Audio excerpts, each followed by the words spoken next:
Should I be smack dab in the middle, I guess? Sure. Should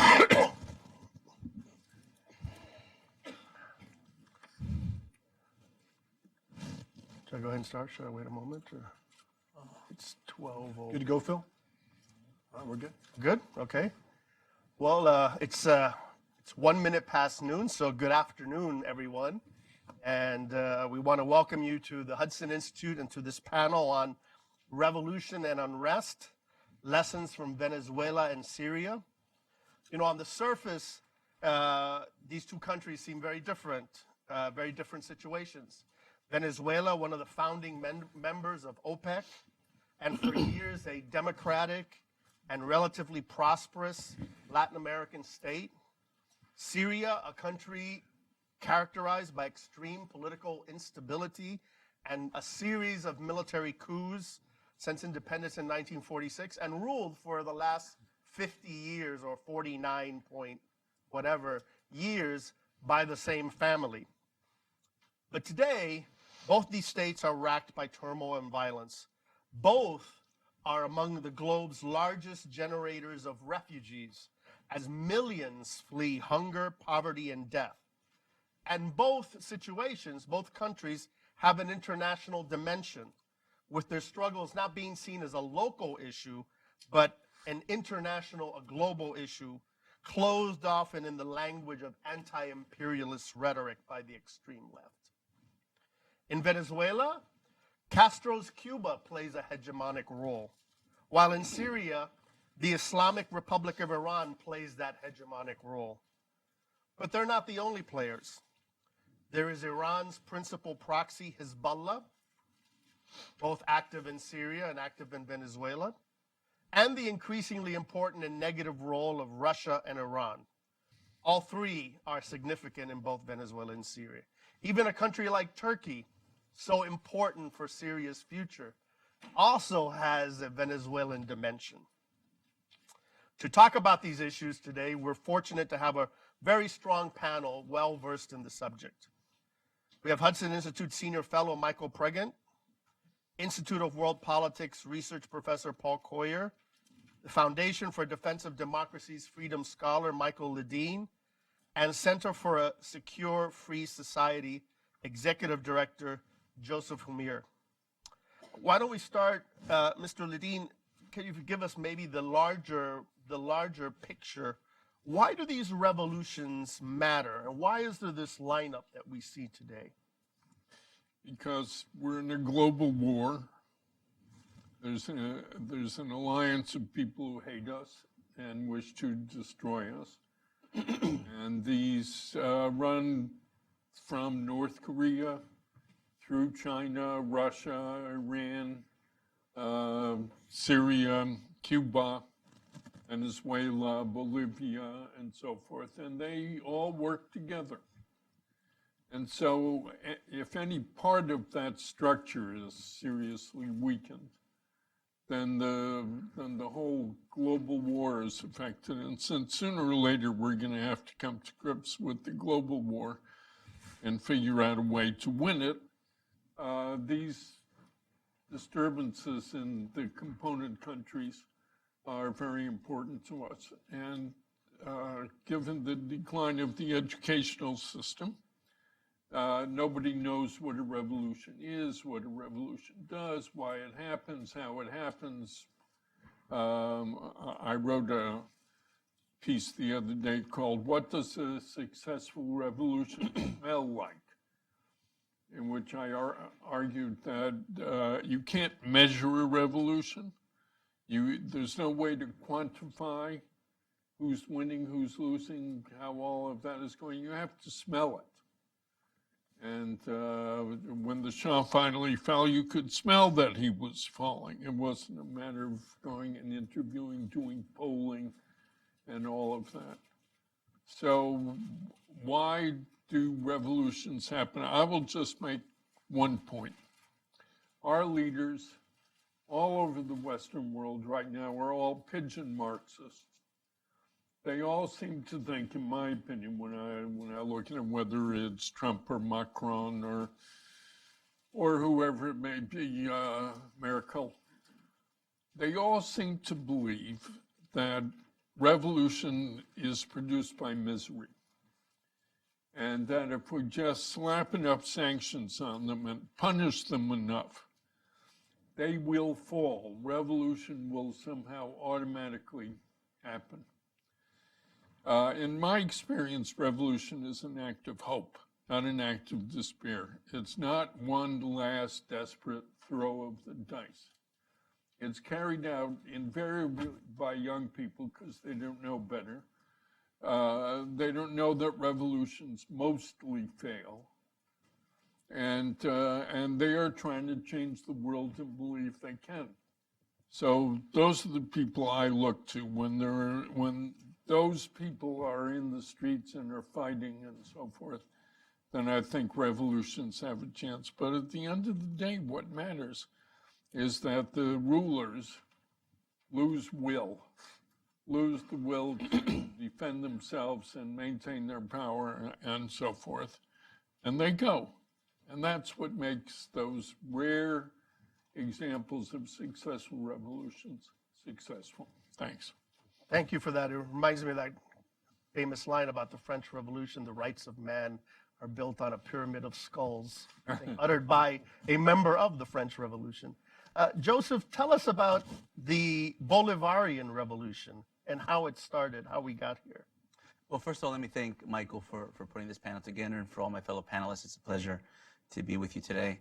I think right now, where you see so much of the media attention, but also the attention of the administration being put on an individual, on Nicolas Maduro. There's been so much attention placed on Maduro and the regime, it's almost as if we forgot about what brought Nicolas Maduro and the entire regime into power in the first place, which was a revolution. It's a revolution called the Bolivarian Revolution that began ostensibly with Hugo Chavez in 1999 when he rose to power. But you could say it actually formed before that in 1992 when he made his first attempt to grab power by force with a failed coup d'etat. So I traveled to Latin America quite a bit, most recently to Brazil. And what I try to do to make that point, the point of the revolution, and accentuate it, is I tell a story. But the story is a little bit different than what you may think. But I'm going to tell it to you, and hopefully what I'd like you to do is you'd like to imagine who I'm talking about, visualize who I'm talking about when I tell this story. So there's a famous story of a lieutenant colonel who has very high political ambitions that wished to take his country by force and failed, but eventually got elected as president. He immediately nationalized his natural resources, particularly petroleum, then used the profits from those resources to expand his revolution, first domestically and then regionally, all the while accusing his foreign opponents and adversaries as imperialists and invaders and trying to offset their influence. This lieutenant colonel died after 14 years as president in office from natural causes, but not before leaving a legacy of organized crime and revolutions in the region.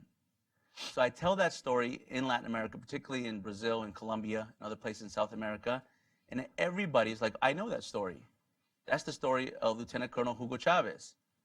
But I'm not talking about Lieutenant Colonel Hugo Chavez.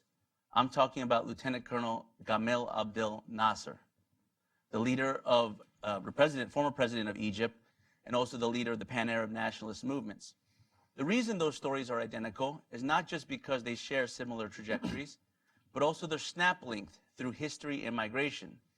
To get to the source of the Bolivarian Revolution, you have to study history. And that's been one of the greatest magic tricks of first Hugo Chavez and now Nicolas Maduro, is that he's completely dissolved the history of Venezuela, that nobody's understood how the Bolivarian Revolution came to power in the first place. This revolution has a goal, and the goal is very similar to the Pan-Arab nationalist movement. Their goal was to unify the Arab world. I think Nasser actually attempted to do that under the Unified Arab Republic using the concept of Greater Syria. That concept and that model was replicated in Venezuela through the Bolivarian Revolution using the symbol of Greater Colombia, a Pan-Americanist vision that Hugo Chavez tried to instill. And don't take my word for it. My researchers, we did a lot of work on this to get to that point. And there's several quotes that you can find in a lot of Chavez's interviews, particularly the ones he did when he went to Syria. But there's one quote that really stands out to me that he said in 2006 on one of his first trips to Syria as president of Venezuela, and he said it to Al Jazeera, of all places. And I quote, this is Hugo Chavez, "I'm optimistic about Arab nationalism. The ideas of Nasser are very much alive, and he was a big influence on my ideas to say that since I was very young, I am a Nasserist." So if you study Hugo Chavez, if you study the doctrine of the Bolivarian Revolution, if you study the end goal, the end state of a greater Colombia, you find more similarities to Syria than you do actually to other countries, including Cuba. Thank you for that. Along those themes, comparing Venezuela to the Arab world and to Syria, Paul, maybe you can enlighten us about the Syrian dimension of this discussion. A little bit, yeah. There's a lot of a lot more parallels, and Joseph has done a lot of research on this, and his team has as well. I've learned a lot from him. There are a lot of parallels, as Joseph started telling us. I think one that personifies the linkages that have been going on for quite some time between and transmigration between Venezuela and Syria and Lebanon is the fact that Miss Venezuela in 2015, how many of you realize she was actually Syrian? There are a lot of Syrians in that part of the world, a lot of Lebanese, and I believe there's about 5% of the Venezuelan population, right, that's of Arabic origin. So there are a lot of linkages there. There's been a lot, of course, of mutual diplomatic support for each other between Venezuela and Syria. Even before the civil war started in Syria, Hugo Chavez was flying to Damascus and meeting with Assad and defending him and attacking Israel and the United States. He opened up, Hugo Chavez, an air link between Caracas and Damascus, similar to what Maduro opened up recently with Turkey. And just as the air link now between Turkey and Venezuela, so back then in 2006, there's a little commercial reason for it, which leads you to believe that there are other considerations at play. There is, of course, you can get to,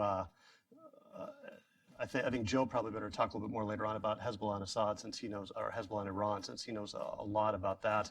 But there's a lot going on there as well. The besieged militia, I'm sure, will want to talk about how Venezuela modeled their colectivos after that. My wife is a Venezuelan, so we have been on the receiving end for the last several years, but especially the last year or two as the situation has worsened, of videos sent via WhatsApp when our family members and friends have been able to get us messages of that are quite horrific. And many of this comes from the influence of the besieged militia on training the colectivos to be more effective, where they will go into barrios and neighborhoods at night having identified people that were protesting during the day. And it's dark, so you can't see much, but you can hear the gunshots, you can hear the screams. And that sort of thing is ubiquitous down there, and it was transferred directly from Iran to Venezuela. Getting back to Syria again, many more links there, of course. I'm assuming we're going to get to Russia in a little while, because there's a lot to say there as well as China. I wanted to touch briefly on what Michael said and add to that about this being a global war. One of the reasons, I know Michael's written about this as well, the major reason why we have all these people that otherwise, these actors that otherwise would seem to have little in common with each other, from Shia-dominated Iran with a vision for spreading globally their Iranian Islamic Revolution on the one hand, Russia on the other, China on the other, Turkey on the other, all with very different visions of different things and conflicting interests in many cases. Nevertheless, they tend to cooperate a lot. You see them active in Syria, you see them active in Venezuela as well. And the primary reason, as Michael intimated, is that they all share an interest in opposing the liberal international order and the United States leadership of that order. So that's why this is going to be such a tough struggle in Venezuela. I think that the opposition finally now has a fairly good hand. Nevertheless, actors like Russia and Iran and Cuba, of course, China and others are not going to give up easily, partly because, especially for Russia and Iran, they view this largely as an existential struggle. They do not want to admit that regime change and transition to democracy can work. So one of the things I'm worried about is if and when the opposition is able, with international support, to actually take control of the institutions of state power, Russia is still going to be working behind the scenes, using its, as will Iran, using its very capable abilities in asymmetric warfare in order to make sure that democratic transition does not succeed. The last thing they want in the world is to see that succeed. They want to prove that it won't. Michael, opening remarks you would like to make? Yeah, just listening to everyone's remarks so far, we know that there's a vested interest in keeping the regime alive in Venezuela. If you look at when Assad was on his heels, when he was knocked back on his heels, we saw the rush by Russia, Iran, and Lebanese Hezbollah to shore up Assad. We're seeing the same actors now trying to shore up Maduro. You see Russia, China, and Iran doing that. The one interesting thing that I see with this Venezuelan conflict and how it ties to Iran in particular, which is why I'm on the panel to talk about that, is not only is the Islamic regime looking at what's happening in Venezuela as an example of what to do and what not to do, the Iranian opposition is looking at the Venezuelan opposition and trying to think about what to do and what not to do. And whether it's accidental or whether it's a strategic goal of the United States, Iran believes the United States is messaging the Islamic regime through Venezuela, basically saying if you get your act together, if the opposition gets its act together and you have a leader, we can support you. And also you're messaging the Islamic Republic, the regime, by saying this is what the United States can do if these are the pressures we can put upon a government if we see that the opposition has a leader. So there's a lot of lessons being drawn there. And the way I broke it out here is you have two regimes. And like Joseph said, if Maduro goes away, that doesn't change anything. Just like if Assad goes away in Syria, it doesn't change anything unless the regime structure goes away. But too often we're happy enough with the replacement of an individual at the top to cite some sort of progress in the area. If you look at Iraq, Prime Minister Maliki stepped down. It didn't change anything. It was still his intelligence and security apparatus that was still in place. Same thing with the regime in Iran. What happens with the IRGC Quds Force if the regime goes away? With Venezuela, what happens to the Colectivo? A group of 30 militias that have been empowered not only by Cuba, but also by Lebanese Hezbollah, and act the same way the Basij acts. So the Basij in Iran, basically civilian clothed men that go around telling everybody to behave. And they can make people disappear. They can use brutal tactics, and they're sanctioned by the government. The Colectivo is much like that. The difference is, this is really interesting. There's an interesting dynamic taking place in Venezuela. If you're a uniformed military soldier standing in front of protesters, you recognize family members in the audience. And the soldier next to you recognizes his family members in the protest crowd. And that's something that's really powerful, because those soldiers don't want to fire upon somebody that could be a relative of the soldier next to them, and vice versa. So there's this dynamic that's taking place. That's why you see key defections in the Venezuelan military. Same thing could happen in Iran. The Basij and the IRGC are recruited from the poorer areas of Iran, and that's where the majority of these protests are coming from. They're leaderless. They're all over, in 70 different cities in Iran, and that's where the Basij and that's where the IRGC Quds Force come from, and the IRGC as well. So there's almost a deterrent in place. If the protesters can get out in mass, you have that same scenario taking place where the uniformed military that's there to put down a protest recognizes family members. And that's key. The other thing here with the Margarita Island, Margarita Island should conjure up images of a Jimmy Buffett song. Instead, it's a safe harbor for terrorism. It's a safe harbor for narco drug lords, if we want to call them that. There are things that we can do with sanctions. There's things we can do, such as the Colombian initiative we started, where we started building up their security forces to put down some of those things. But again, if Guaido does actually come into position or come into power, what is his stomach to take on Lebanese Hezbollah? What is his stomach to uproot this entrenchment by the Islamic Republic through its proxies? And we don't want to fall into the trap where we get into this State Department jargon of building institutions to counter Iranian influence, or building institutions to counter this and that. We do not want to end up with a Lebanese armed forces structure where we're building up the LAF to counter Hezbollah when you actually see them working together We don't want that same dynamic to take place in Venezuela. I'm always concerned about the easy win for the United States. Maduro steps down, somebody else takes his place. We call it victory.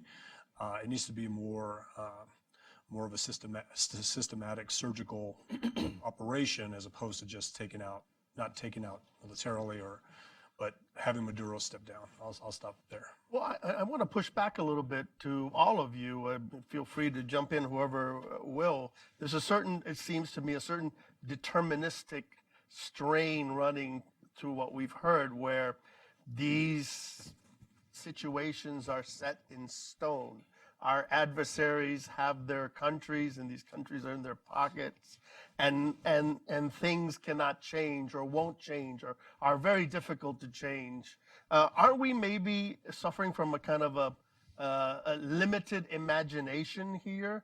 I think of a country like Venezuela, which has, unlike Syria, for example, has a democratic, liberal, humanistic background. And in fact, in Syria itself, which has been a dictatorship for so many years, there is in Syria today, not in Assad Syria, but in non-Assad controlled Syria, and certainly in the Syrian diaspora, despite the presence of Islamists and jihadists, there's a lively civil society. There's a lively human rights, pro-freedom community. Yes, scattered, yes, attenuated in many ways.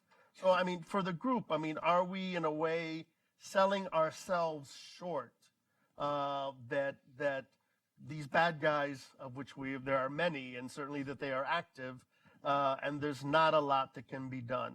Just to the group, whoever wants to take that on, or several of you. If you don't mind, I'll take the first crack at that. No, I think Ambassador, I think you're right in the sense that we shouldn't have a defeatist attitude. We can't look at this like, oh, this is so complex, I'm just not going to touch it. Because frankly, that's how we got here. For the longest time, Hugo Chavez was kind of like Voldemort from the Harry Potter series, he who should not be named. In Washington, you couldn't even talk about Hugo Chavez because, like, no, don't talk about it, you provoke him. And the more you talk about it, the more you provoke him. And the policy was to do nothing. That's not just the Obama administration, that was also in the Bush administration. There was, ever since, I'd say, essentially the 2002 failed coup, there was just kind of a fear to get too involved in Venezuela because they thought that it would just provoke Chavez and that he really wasn't that dangerous. He was, his bark was louder than his bite. So that's how it got here. So I think the do-nothing approach is a failed approach, and I think we're past that. The Trump administration has shown that we're going to do something. Mm-hmm. Now the question is, what should we do? And I think here's where this discussion really is important. Fundamentally, to be able to solve what's the Venezuela conflict is, first, we have to understand who we're fighting. And then second, we have to understand what kind of war are we fighting.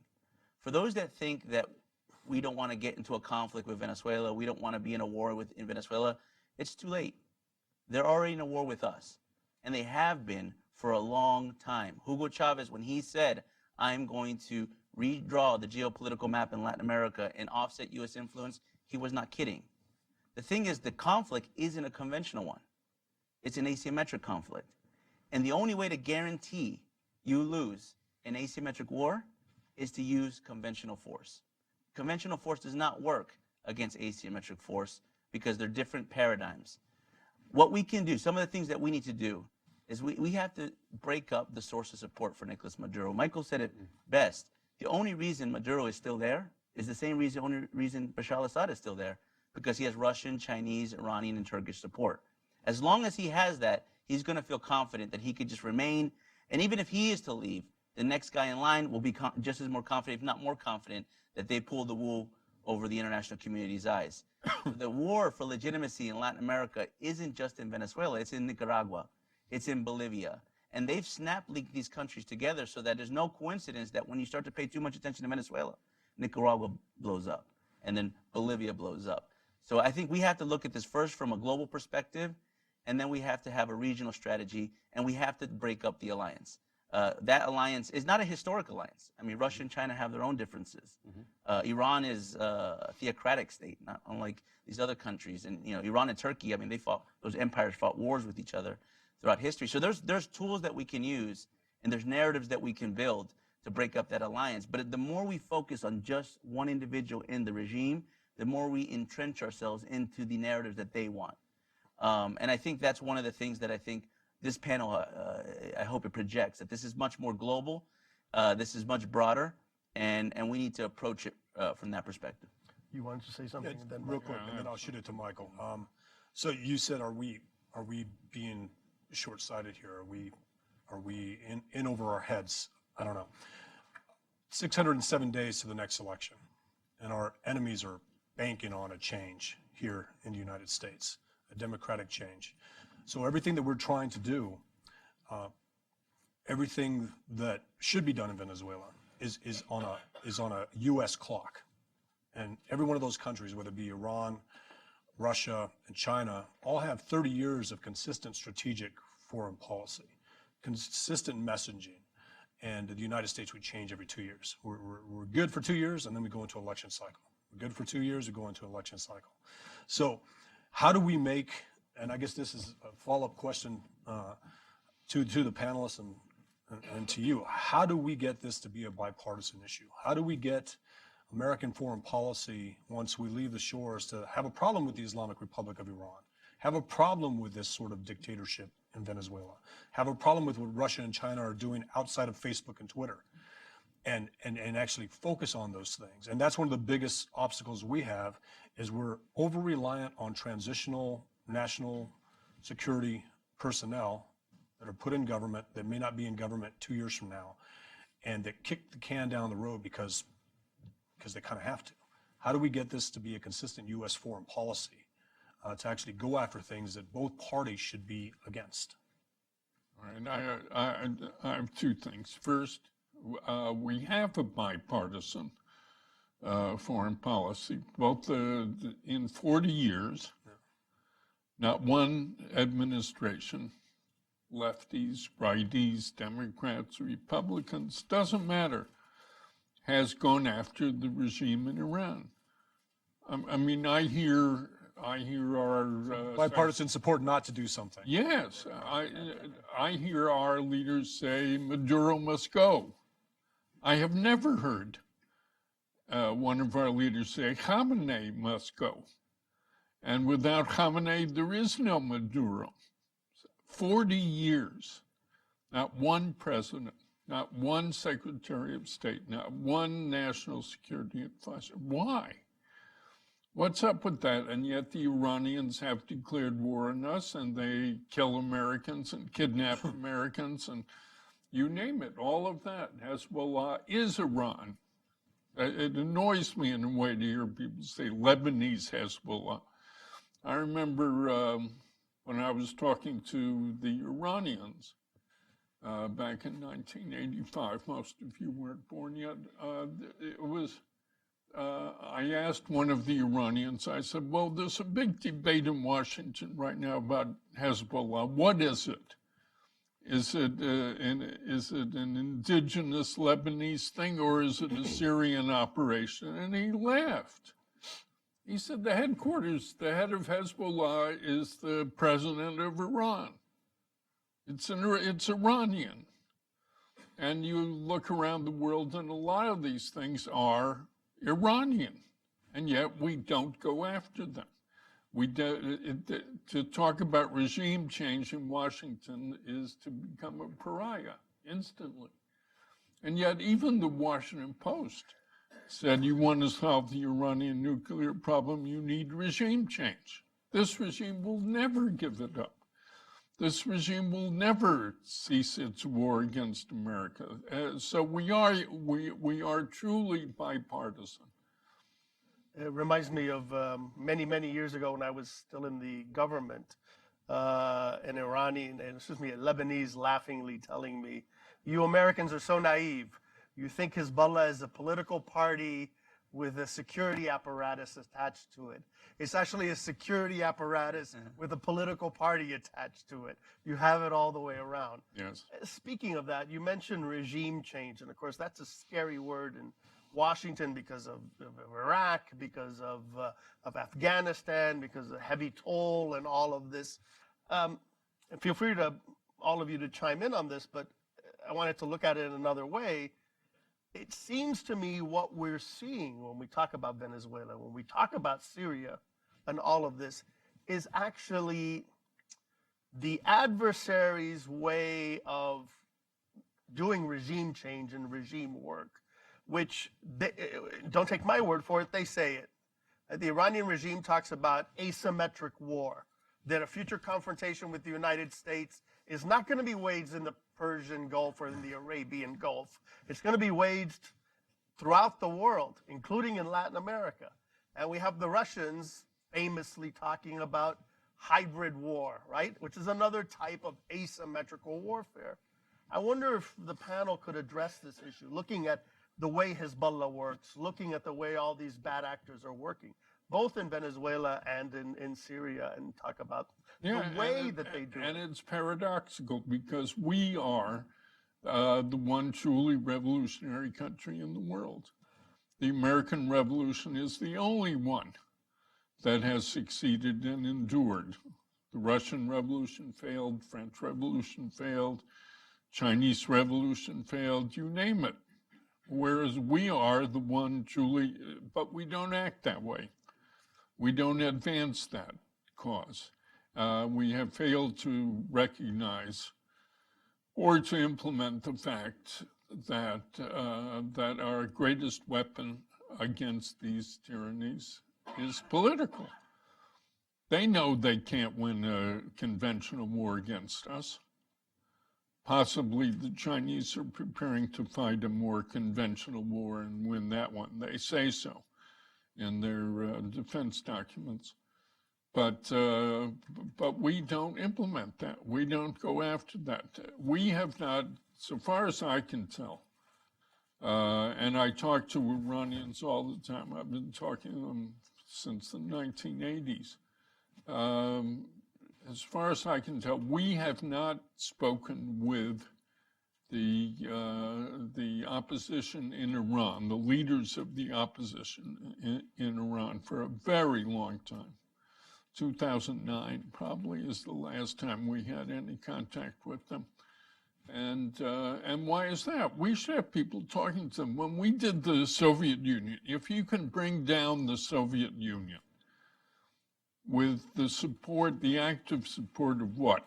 10% of the Soviet citizens, counting all the satellites and so on, 10%. In Iran, we've probably got 80 or 90% of the people. They detest the regime. And they don't hear from us, and we don't support them. And those weapons are weapons we don't employ. Forget all, I mean, they talk about asymmetrical warfare. We're the asymmetrical power.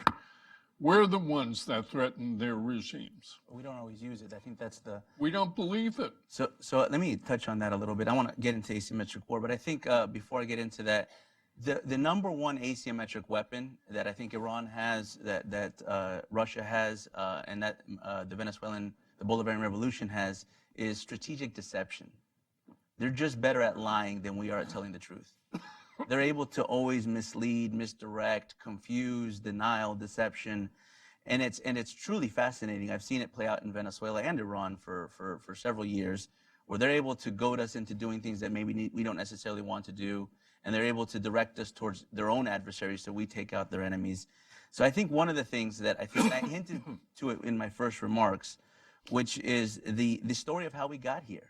We really need to re-examine Chavismo and the Bolivarian Revolution. The conventional story, which everyone knows, is that there was a guerrilla warfare by communists in Venezuela around the 50s, 60s, and 70s, supported by Castro after the Cuban Revolution, but failed repeatedly, failed to the point that they got arrested in the 1960s. And it wasn't until Hugo Chavez, as a young man, as a young lieutenant, got co-opted by his older brother Adan and a revolutionary called Douglas Bravo, and they convinced him to try to take a coup d'etat. He failed at the coup d'etat, then they eventually liberated him from prison, released him from prison, and he won popular support. That's the story that everybody knows about Venezuela. But there's a different version of that story. Move up where the communists are failing time and time again, and who rescues them? It was a Syrian. Actually, if I could use I convinced Michael to let me show some pictures. So there is a Syrian in 1962. One of the first Syrian refugees arrived in Venezuela, Simon Nehemet Chagin. And when the communists, or the Communist Party of Venezuela, the revolutionaries in the Communist Party of Venezuela failed in their attempt to overthrow the government and got arrested in the San Carlos prison in Venezuela, it was Simón Nehemet, or as they call him in Venezuela, Simón el Árabe, that broke him out of prison by digging a tunnel. And Simón Nehemet not only broke him out of prison, he trained them on things such as compartmentalization, on insurgency, and said, look, this guerrilla war fighting nonsense, just infiltrate your military. It worked for the Baathists, it'll work for you. And you fast forward that to the tenets of the revolution. One of the individuals that you see here, Tarek El Aissami, we've almost lost sight of him.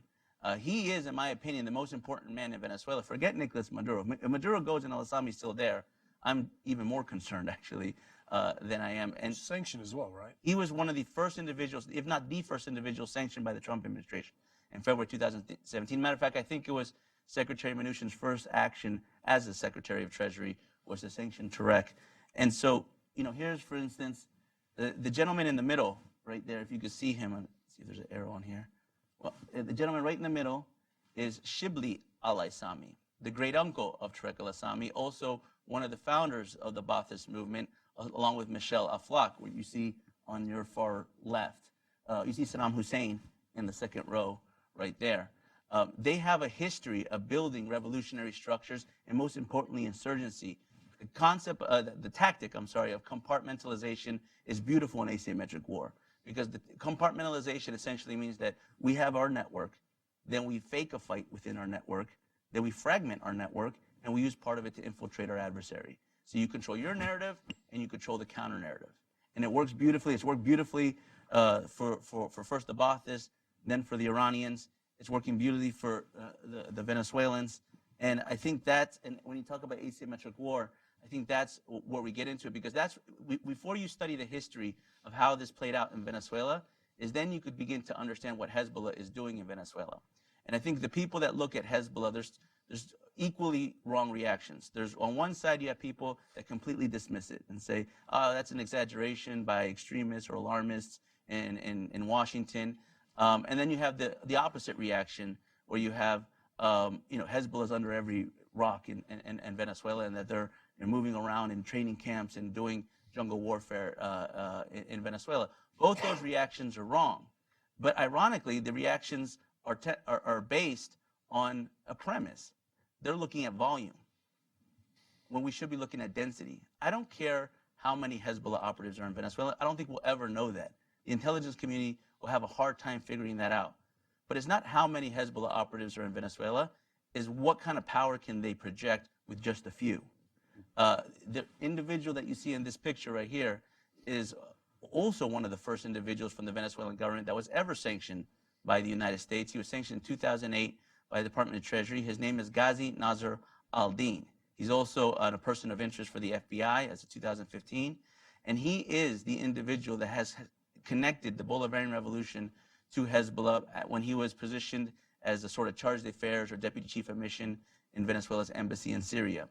It is this history and this story that we have to understand so we can really get to the root of what is the strength of the Bolivarian Revolution in Venezuela. And until we understand that, I think we're going to consistently play whack-a-mole on regime members.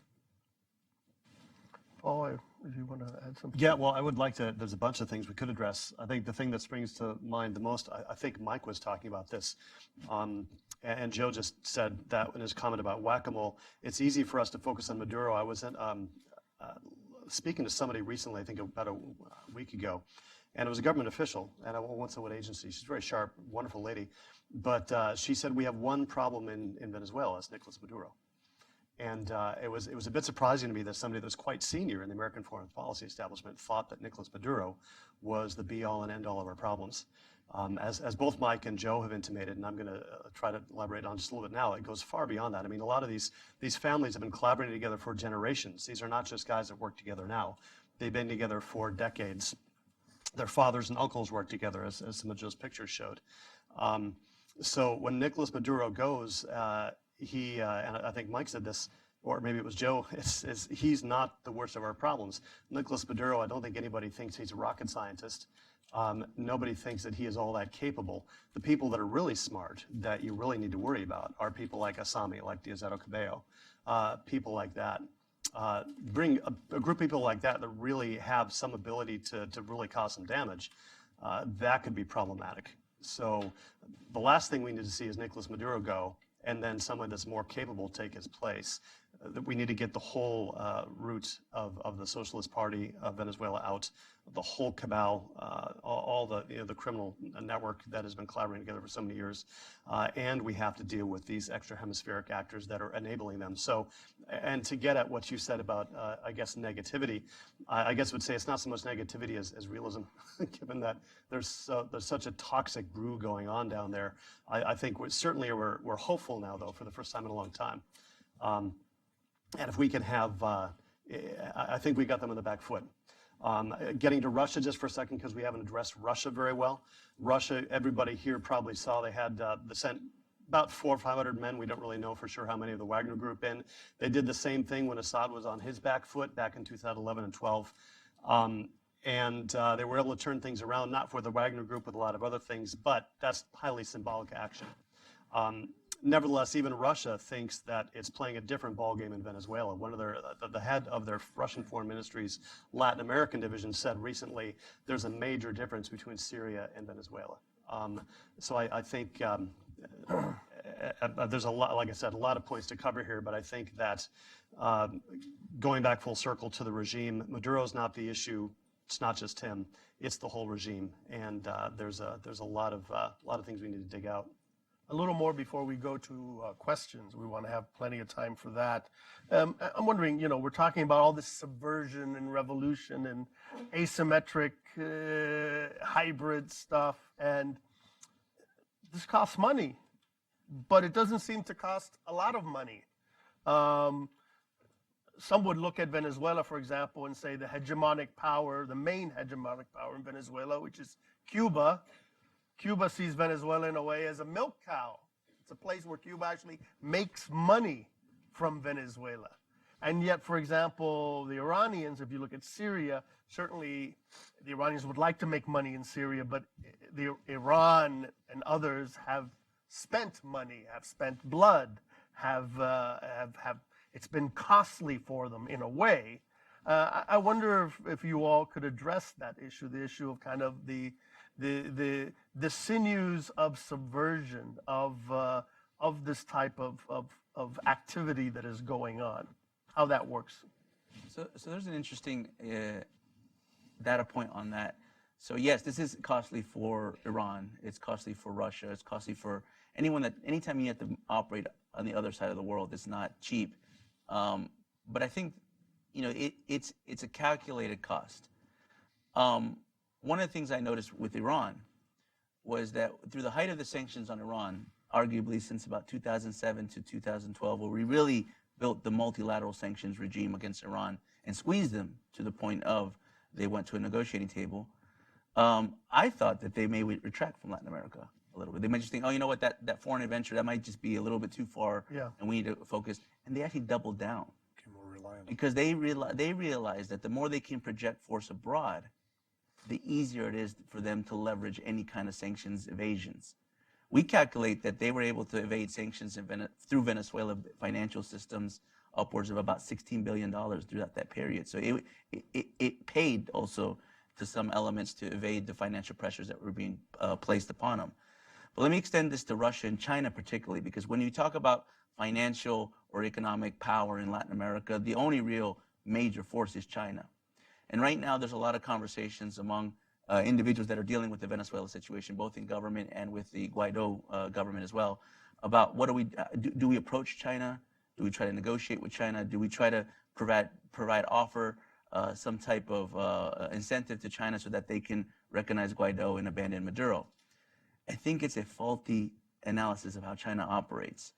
To think that China was only interested in market behavior in Venezuela is to think that China was stupid. Because from 2012 to 2015, when every market actor in Venezuela was pulling their money because they saw that petroleum was, the price dropped and essentially it was not a good investment. China inserted more money, and why did they do that? Because it wasn't economic for them.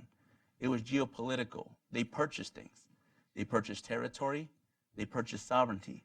And this is, if you look at how China's acted in Africa, I think you can extend that a bit into Venezuela. Sure, there's raw resource extraction that they need. There's economic investments that they have, but they tie all that into extra economic activities. I'll give you an example. Right now, I know the administration is looking quite a lot at satellite tracking facilities. Because if you ask China, they say, well, we're just looking at the far side of the moon. So we want to go visit the other side of space. But if you look at what they're doing with their satellite tracking facilities, they're completely not transparent. They have three. They have one in Patagonia, in Neuquén, Argentina, another one in Guárico, in Venezuela, and another one in Cuba. And we don't see, well, the ones in Cuba and Venezuela, forget, we don't even know what they're doing. But the ones in Argentina, with a friendly government, as Mauricio Macri, we tried to figure out what they're doing. And Macri said, listen, I'm going to try to renegotiate this so we could have a little more transparency to this project that's on Argentine territory. So he went to speak with the Chinese, and he said, listen, perhaps we can renegotiate this agreement, and we can maybe create a board that the both of us will oversee the equipment and personnel, because that tracking facility is run by a company called CLTC, that's a PLA offshoot. And the Chinese said, sure, we're happy to renegotiate, President Macri, but just please read your contract. He comes back and he says, what does he mean by that? So they look at the fine print, and they realize that the Chinese inserted something called the cross-default clause, meaning that if you renegotiate one contract, you renegotiate all contracts. And obviously, with many economic investments in Argentina, that was just not favorable to the Argentine government. The Chinese are playing us. And I think we need to be very cautious about how we approach them. And this is a message directly to the Guaido government. Be very cautious about how you talk to China, because these are veterans at hard negotiations and asymmetric struggles. And it won't be as easy to just sway them. And maybe when you think you're swaying them, they're actually end up swaying you. Absolutely. There's, the Chinese always say that they like win-win agreements. And the joke is that means they win either way. And it really is true. I mean, this is something that I spent a lot of time looking at, is China. And the China's, and I've written a lot about China's influence down there for Forbes and other publications, precisely because for years we haven't really paid a lot of attention to Latin America. Washington, D.C. hasn't, I would argue, from George H.W. Bush was the last one who had some sustained attention paid to it. Clinton, Obama didn't. And I think one of the positive things that we're seeing today, changes, is it looks like the Trump administration is recognizing some of the dangers down there and is trying to put forth some concerted effort in developing a strategic plan. So I think that's very positive. But as Joe just intimated, just with the Chinese aspect of things alone, there's a huge challenge there. And so I would argue one thing that we could do to try to combat China using our Latin American partners in that way is to try to, and I know this is something we've been talking about for decades, but try to push, again, greater democratic governance, greater transparency, all the things we've been trying to push for decades in Latin America, we need to push again, because if you look at the countries in which the Chinese have developed the most influence, it's countries like Ecuador, and now with the new president, they're looking again at that relationship with China. Rafael Correa did a lot of things that was not good for Ecuador's long-term financial and political health with China. Venezuela, Bolivia, et cetera, et cetera. But the countries where China has not been able to make that great of inroads were countries that had stronger democratic institutions, greater transparency, where it was not quite so easy for China to come in and bribe an official and get a contract with no bid, for instance. So we can talk a lot about China, but it's a vital actor down there. And Joe is completely right. We can talk about Hezbollah and Iran. They have a huge influence throughout Latin America. Russia, Turkey has somewhat of one now. China is the big actor down there that we need to be concerned about long term. I come back again. It's Iran. Okay. The Iranians have been in there for a long time. They have military, they have intelligence, they have all kinds of things. And the only way to win this thing is to strike at the heart of the enemy alliance. Bring down.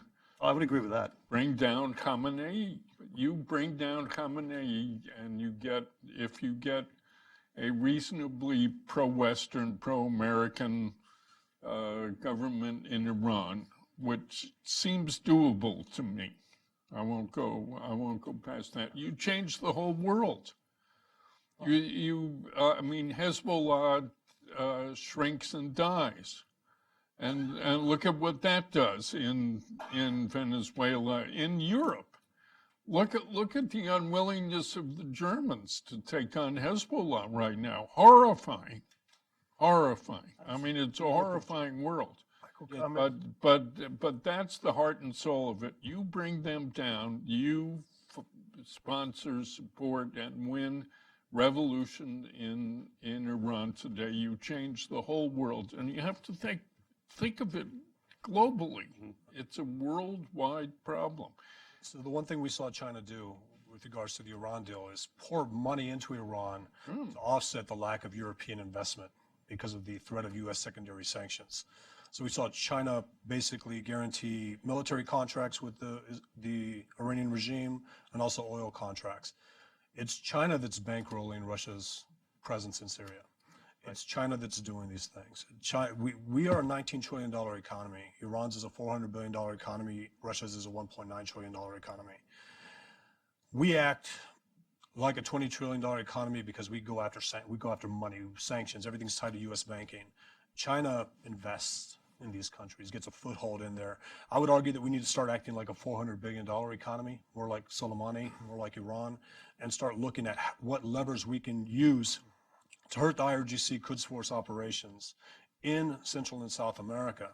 One of the questions we were recently asked at Hudson by state is to come up with a strategy to hurt the IRGC Quds Force outside of sanctions. And I think hurting the regime, making it very expensive to continue to operate in Venezuela, making it expensive to operate in Syria. Benjamin Netanyahu just said that Iran is finding it very expensive to stay in Syria. There are a lot of things that we are doing on the money side, but how do we counter something that stays behind? Because at the end of the day, this whataboutism, we always talk about Saudi Arabia and Iran. Iran's defense budget is what, 4 times less than Saudi Arabia's.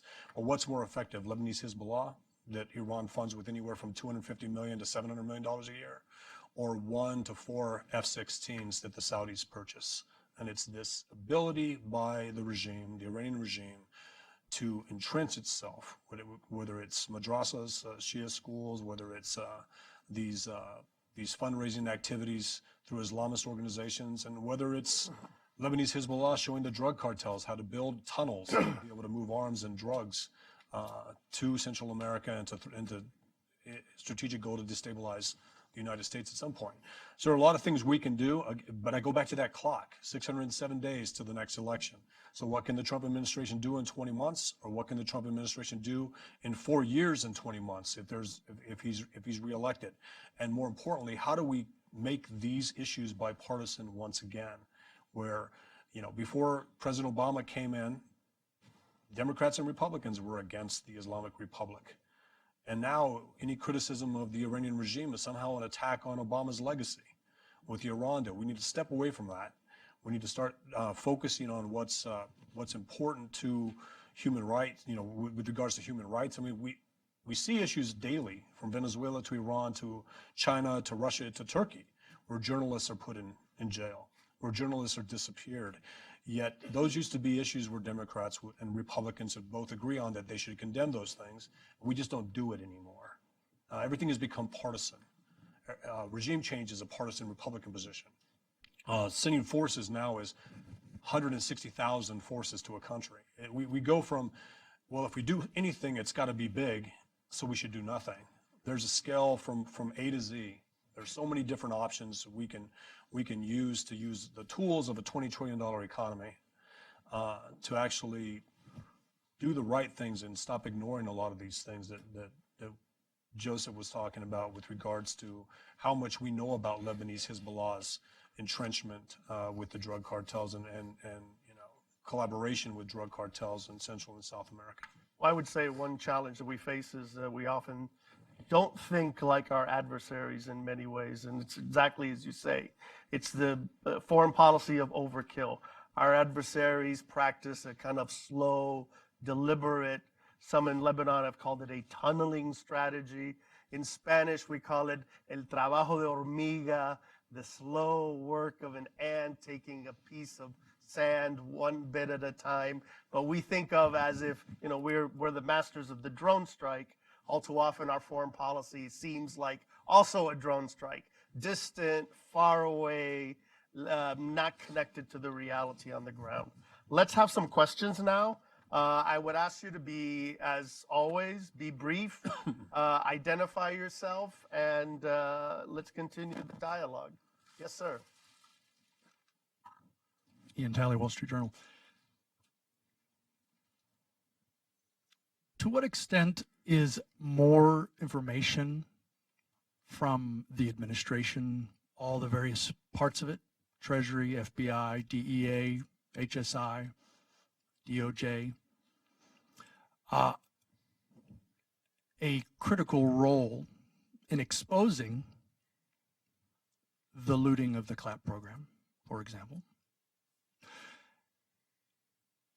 Sharing information with the press, which is no longer limited by, in terms of territory, by paper, since there is now social media that is used actively, including in poor areas of Venezuela.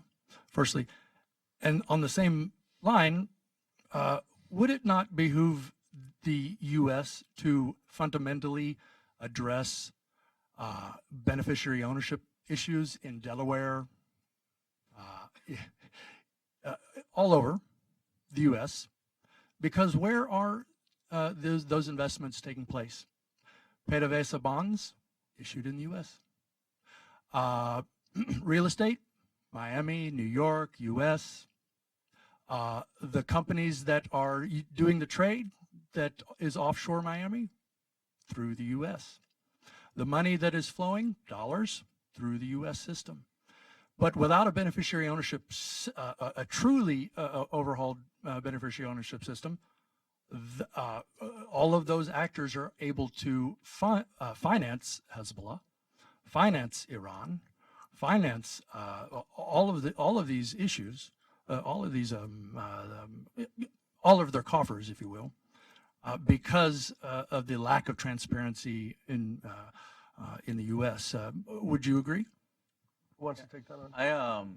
No, I think you're hitting at one of the hearts of an asymmetric war, which is you have to sway public opinion. It's not just public opinion in Venezuela, it's public opinion all throughout Latin America. It's public opinion here in the U.S. I think in the United States, people don't really understand the Trump administration's position on Venezuela. Your average American is like, what's U.S. interest in Venezuela? Why are we there? Why do we care?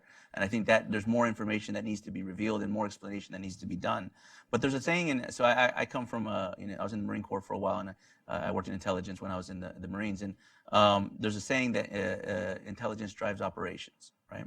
So if we're going to talk about information operations, which I think is fundamental to an asymmetric war, we have to make a symbiotic connection between our information operations and our intelligence. Our adversaries are very good at this.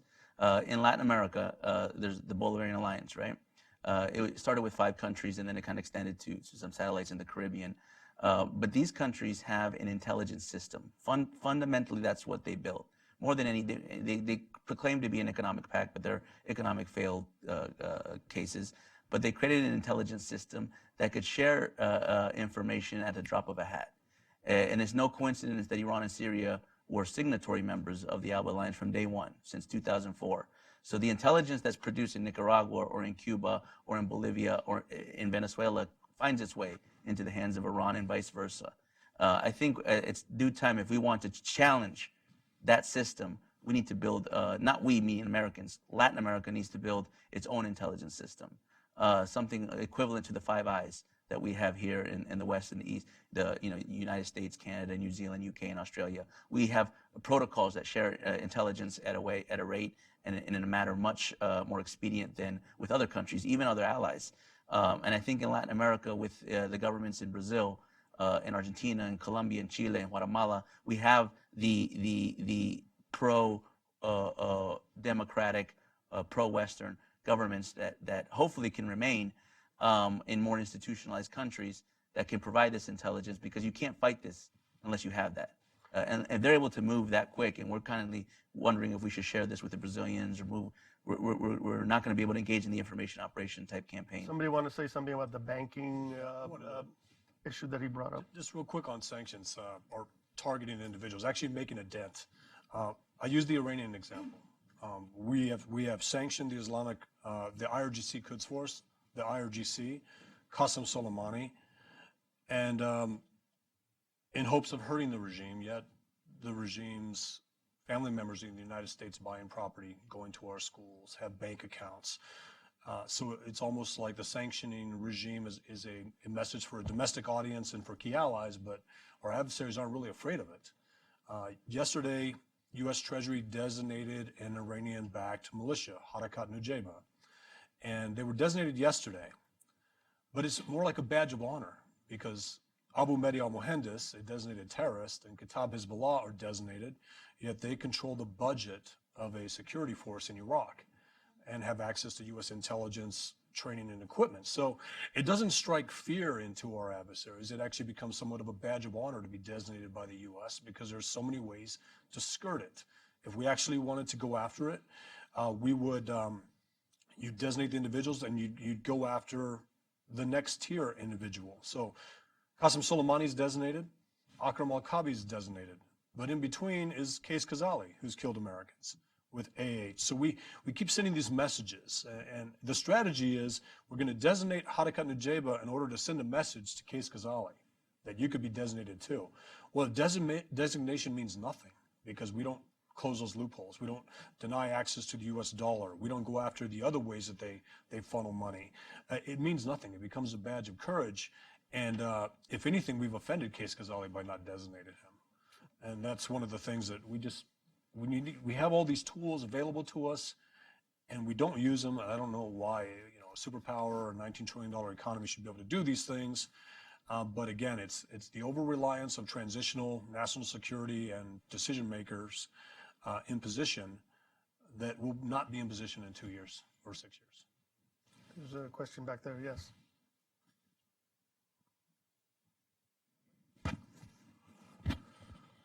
I'm a Venezuelan, for the first. I'm a bit surprised hearing so much focus on your adversaries and so little on the Venezuelans themselves. That's tomorrow's panel. Okay. Yes. Then I'm a little bit surprised of hearing so much focusing on China, Russia, and Iran, when for us, Cuba is much more present in real life. I don't know about Iran, but let me tell you, the Chinese investments, money flowing to our country, is not politically motivated. It's corruption all from up to down. Just business and stealing the money. I would like, as a Venezuelan, for the U.S. to be able to exploit the attraction that the U.S. and Europe has on the Venezuelan citizens much more. Just a simple message to all the military that their children and grandchildren would not be able to visit Mickey Mouse would be much more important than many of the other type of measures, restriction on bank accounts, and all things. There are, Venezuelans as a population is attracted to the U.S. They all dream of going to Miami. There is where the beef is. And if you really want to do something good for the nation, which is something that you should have done for Iraq too, is to put forward an oil revenue sharing agreement. That the oil revenues go directly to the citizens.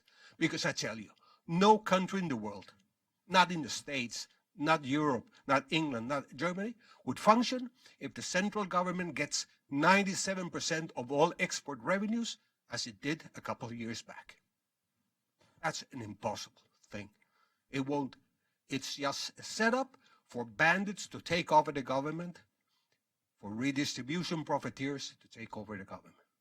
So the Iran thing is a little bit surprise for me, but for the other things, I like to push back a little bit because I think, Frank, and I talk to a lot of Venezuelans, and I very much empathize with what's going on in Venezuela. I feel whoever that I knew as a personal friend in Venezuela back when my center was looking at this, and in 2016 we knew that it was going to get here. I told him, get out. I said, get out. This is not going to end well. But let me say something. I'm going to push back a little bit, because I think when you say I don't know, that's the operative of what you said. You know, if you don't know, and a lot of Venezuelans don't know what happened in their country. They don't see about Iran, about Syria, about even the Cuba narrative, right? It's undoubtedly that Cuba has occupied Venezuela. There's upwards of 25,000, according to the Ministry of Interior of Cuba, upwards of 25,000 Cuban agents in Venezuela. But Cuba is another proxy. Cuba is not the mothership. Cuba did not create the entire situation in Venezuela. They don't have that capability. What they do have capability is a counterintelligence. They have capability of managing human intelligence networks. They have capability of using Russian equipment. So they have capabilities that they add value. But let me push back a little bit on China, because it's not just about corruption.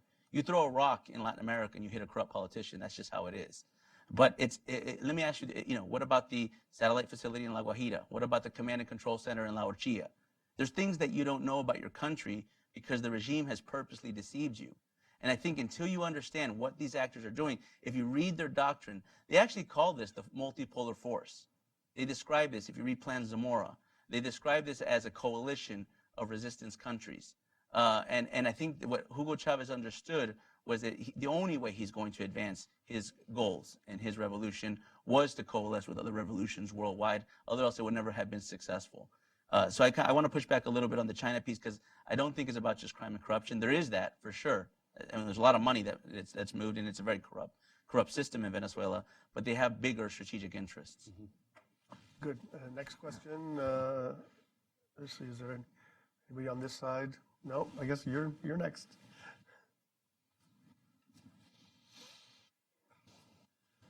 Ken Meyercord, retired gadfly. The Trump administration says all options are on the table. Do any of the panelists favor sending the Marines if all other options fail? I can tell you that my wife's family, I don't, but I can tell you that my wife's family, not altogether jokingly, repeatedly we've heard from them in Venezuela, please, God, please send the Marines. A lot of Venezuelans actually feel that way simply because they are so desperate. The Trump administration obviously is trying to take a page out of political messaging with this. I heard the former president of Costa Rica argue against a military intervention Tuesday. Mm-hmm. And even the Lima group, who is with us on Guaido, does not favor a military intervention. Yeah, no, nobody does. I'm simply saying, somewhat jokingly, my wife's family does, simply because they're desperate. When you talk to family members and they haven't eaten for 2-3 days.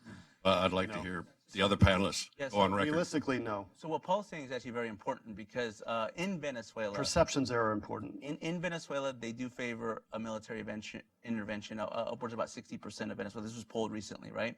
But that doesn't matter, because outside of Venezuela, particularly the Lima group, it doesn't poll above even 10, 15% any kind of military intervention, not among the politicians, among the people. The people in Latin America are very wary of any kind of military intervention, particularly if it's led by the U.S.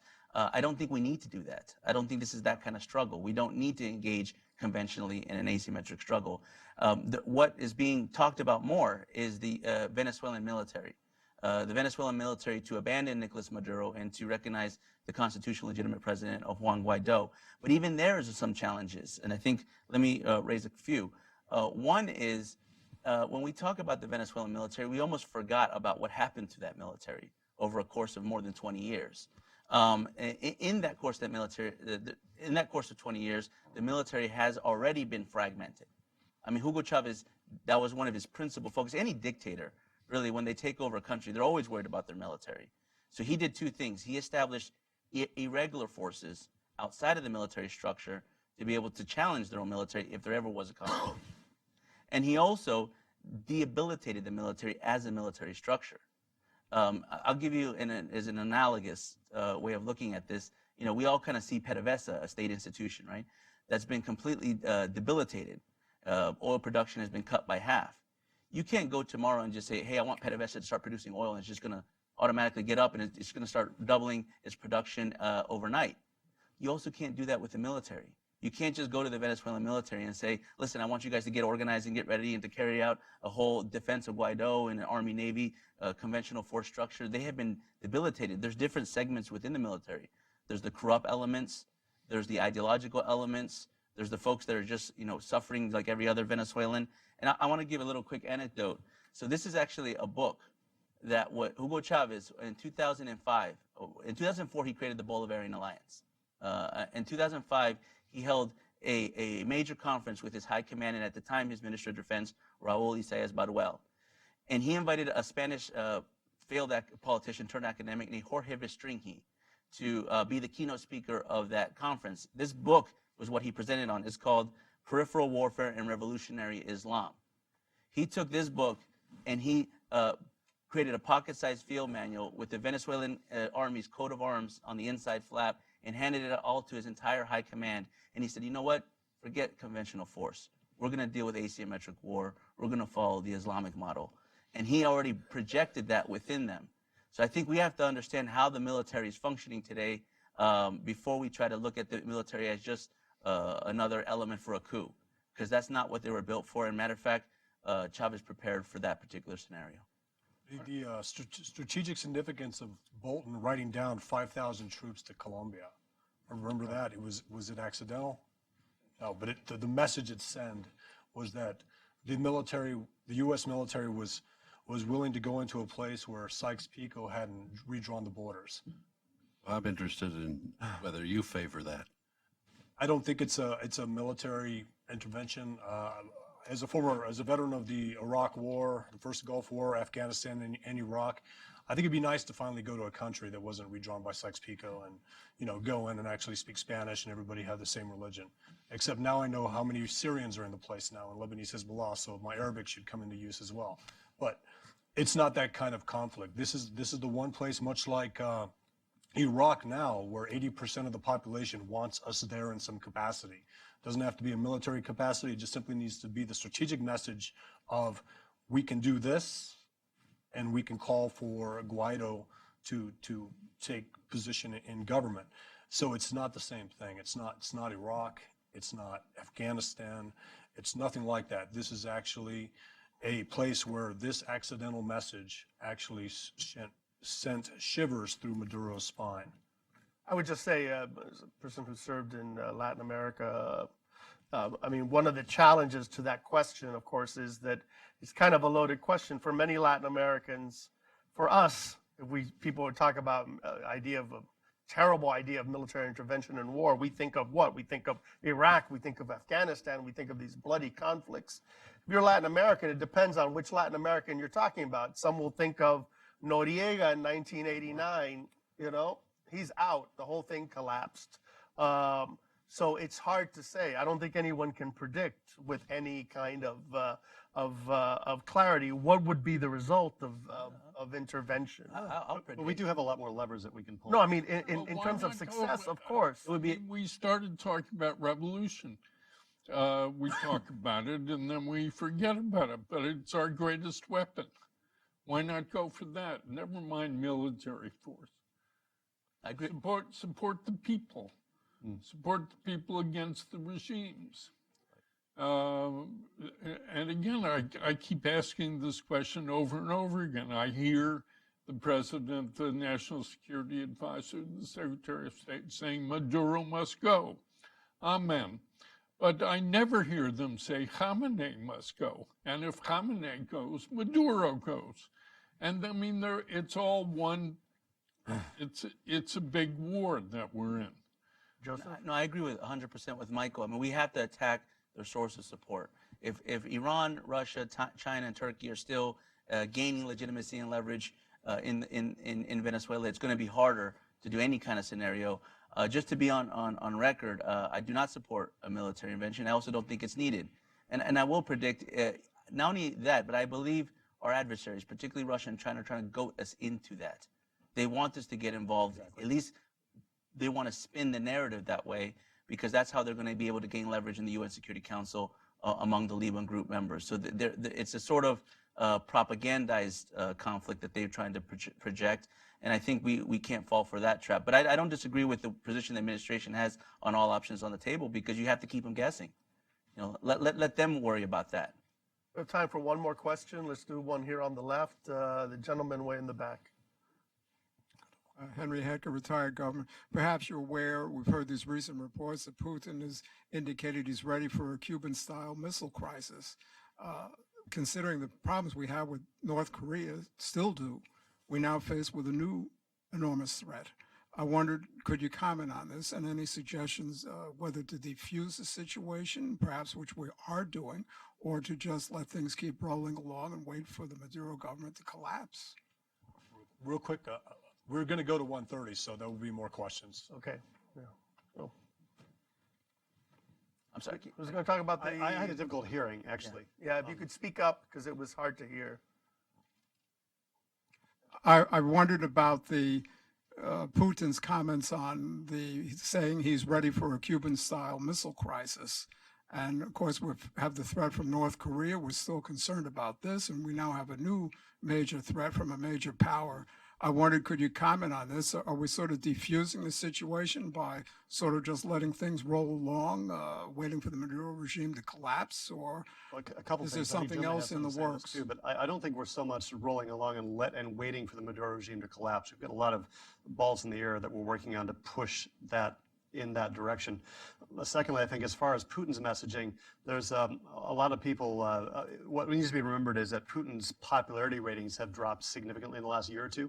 The Levada polls recently released showed that levels of public trust in him are down to 33%, which is the lowest they've been for a long, long, long time. Public approval rating have likewise dropped rather precipitously in the last year or two. So a lot of what he says publicly is aimed at the domestic audience. So he would love a further little bit of a confrontation to be able to show himself as a champion. It's another reason why I think he's going to dig in his heels in Venezuela a bit. He can't afford to lose Venezuela, I think, in terms of his own political standing at home either. And Syria, even though they spent a lot of money, Russia did, in Syria, the domestic political payback for him was huge, and that he was able to hold the line and keep a guy in that looked like he was on his way out. No, being that it came from Putin, I think that's part of his propaganda. I think it's part of exactly what we were talking about. He's trying to goat the United States to react to him, to use conventional, at least to provide the perception that the United States is using conventional forces, because that's the narrative that they're trying to spin. I'll give you an interesting anecdote with Russia. There's a network called Network 50, Nodo 50, based out of Spain, that if you study this network, it's a cyber network, that it actually links to almost every state-owned media enterprise from Russia, Iran, Cuba, Venezuela, and it provides narratives. And if you study the narratives that they're projecting, it's all military intervention from the United States. They're projecting that narrative. They're the ones echoing that chamber because they're trying to do it. I don't think the United States, short of the Maduro regime doing anything stupid like trying to attack our embassy or trying to assassinate Juan Guaido, anything short of something like that, I don't think the United States is doing that. We're very much putting this into the hands of the Venezuelan people and trying to empower them. But I think we have to also just think broader, because Russia is not just in Venezuela. And one of the countries I do definitely think, as analysts, we need to pay more attention to is Bolivia. Because as we're looking in Venezuela and we're looking at the conflict that's brewing there, Venezuela is probably more entrenched with Iranian influence and Russian influence than perhaps any other country in the hemisphere. Okay, we have time for more questions. Yes, over here on the left. And then the green sweater there. Okay, you're next. Yeah. I've always Who are you? Jean Smith, Smith Brandon International here in D.C. I've always thought that there's not going to be any regime change with Assad in Syria or Maduro in Venezuela until they have some place to go. So the question I have is, where would you think they might find asylum because they can't stay where they are? It's too dangerous. Harvard. Harvard? I was going to say Berkeley, but yeah.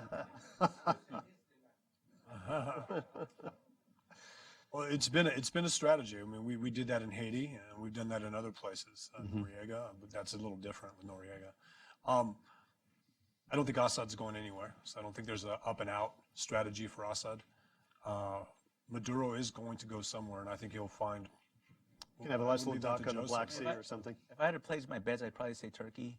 I think the video of Maduro eating very lavishly in a Turkish restaurant, I think it was almost a preview what he'd like to do and live out the rest of his years. Erdogan's made a major move on Venezuela that hasn't got enough attention. It really came out of nowhere, at least for most people. We kind of track this. Over the last year, in 2018, 23.6 tons of gold from Venezuela's gold reserves have gone to Turkey, supposedly to refine itself and then bring it back to Venezuela because it's part of the reserves. But that gold's never made its way back. And coincidentally, if you look at Turkey's macroeconomic policy, they're increasingly using gold exports to stabilize the lira. And they're trying to use the lira as a commodity, a commodity-backed monetary standard to be able to dissuade from the U.S. dollar. So I think if you look at next to oil, the next biggest natural resource in Venezuela is gold. And a lot of that's going now to Turkey. Russia's getting its hands on some of that as well. And I think there's an economic play that the regime is looking to do, and Maduro might do that. So he actually, ironically, even if he goes to Turkey, he may be able to still be involved in Venezuela from Istanbul, or anywhere really. Erdogan promised to give it back if Guaido took position, but that's not going to happen. Yeah, good luck. I think that money's spent. We have a question over here. My name is Iman Al-Tamimi, and I'm a graduate student at George Mason. My question for Mr. Paul, you mentioned twice, actually, bring down Khamenei, and I think you mean, yes. I'm Paul, he's Michael. Sorry, Mr. Michael, I think you said bring down Khamenei and the whole structure be gone. All these bad people will be gone. However, how about Mushtaba, his son? He's been prepared for his actually father position for years. His father is, I think the rumor says that he has cancer for a long time. Don't you think they have prepared for this situation? Is it a structure, or is it only Khamenei who can be cut down? Yeah, of course they prepared for it. And we see signs of the power struggle going on within the regime over who will succeed Khamenei. There was that funny game with Sharif resigning or pretending to resign or whatever it was. That's a sign of conflict. And there are changes now, serious changes, bringing in tougher people, harder liners, and all of that. Yes, of course, they'll resist it, but they're enormously outnumbered. And just to remind you, Iran had 3 revolutions in the 20th century. It's a revolutionary country. It has a revolutionary tradition. And so there's a lot to work with there. If only someone would do it. And I still remain baffled that we are so unanimous in not wanting to do that. Republicans, Democrats, lefties, righties, so on. I mean, Obama was an extreme case, but he's not unique. Nobody has gone after that regime. We haven't had a serious Iran policy, except for Obama, which is the opposite of what we should want. He wanted alliance. But we haven't had a serious policy aimed at the regime in Tehran since 1979. I think a good way to get bipartisan support against the Islamic Republic is for President Trump to ask Iran to release Hillary Clinton's 30,000 emails. And we would finally get a bipartisan. Yeah, Everybody get on the same page. Yeah, right. Time for any more questions? All right, let's dance. Well, thank you very much.